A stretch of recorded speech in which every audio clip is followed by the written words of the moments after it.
You know that feeling when you walk into a place and immediately sense you're the odd one out? Like when you accidentally crash a family reunion and everyone pauses mid-bite to stare at you? Yeah, that was me in San Jacinto. So picture this. I'm on a solo road trip through Mexico, embracing my inner wanderlust and all that jazz. After hours of driving, my stomach's growling louder than my engine, and I spot this quaint little village, San Jacinto. Cobblestone streets, vibrant houses, the whole postcard-perfect scene. I think, why not stop for a bite and maybe stretch my legs? I pull into what seems to be the town's only cafe.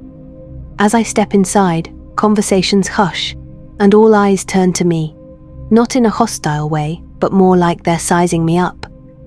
I offer a polite "buenas tardes" and make my way to a table, trying to shake off the feeling that I've just interrupted something. The waiter approaches, a young guy with a friendly smile that's just a tad too wide.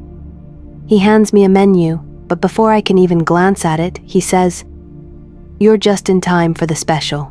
Everyone's having it today." Now, I'm all for local specialties, but something about his eagerness feels off. Still, I don't want to be rude. "Sure, I'll have the special," I reply, forcing a smile.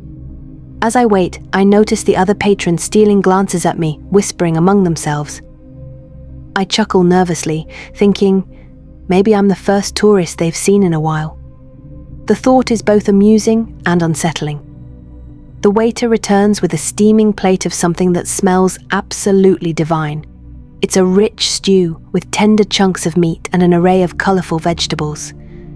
My hunger overrides my apprehension, and I dig in.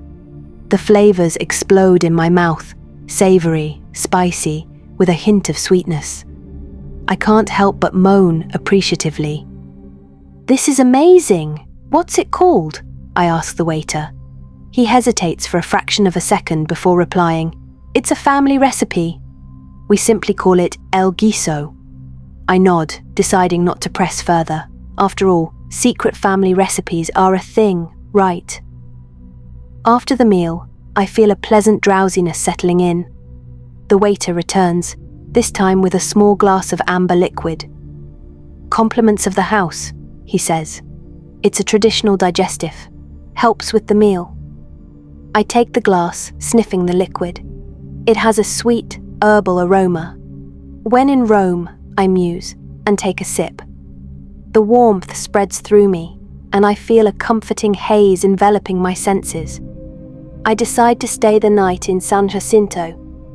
The villagers are overly accommodating, guiding me to a charming inn run by an elderly woman named Rosa. She fusses over me like a long-lost granddaughter, ensuring I'm comfortable and well-fed. Over the next few days, I find myself slipping into the village's rhythm. The initial unease fades as I join in their daily routines, helping with chores, sharing meals, even partaking in their evening dances. It's nice, too nice. Then the dreams start. Vivid, disjointed images of people with hollow eyes and forced smiles. Whispers of "stay with us" echoing in my mind. I wake up drenched in sweat, the sense of unease creeping back in. I decide it's time to leave. I pack my bags and head to my car, only to find it won't start. Convenient, right? Rosa tuts sympathetically. The village mechanic can fix it, but it'll take a few days for the parts to arrive. I nod, feeling trapped, but not wanting to appear ungrateful. I guess I can stay a bit longer. Days turn into weeks. Every attempt to leave is met with gentle but firm resistance. The villagers always have a reason, a festival, a storm, a broken bridge, always something. One evening, during yet another communal dinner, I overhear snippets of a conversation. New one fits in well. Longer than the others. Almost ready. A cold chill runs down my spine. I realize that I haven't seen any other outsiders since I arrived. No travelers, no passers-by, just me. I feign a headache and retreat to my room. My mind races, piecing together the oddities. The two friendly villagers, the subtle manipulations, the dreams. I remember a story I once read about a village that existed outside of time, trapping unsuspecting travelers. Fiction, of course. But this feels eerily similar. Determined, I decide to leave under the cover of darkness. I gather my belongings, careful not to make a sound. As I step outside, the village is eerily silent. No lights, no movement. I make my way to the edge of the village where my car sits. To my surprise, the engine roars to life on the first try. Heart pounding, I drive away, not daring to look back.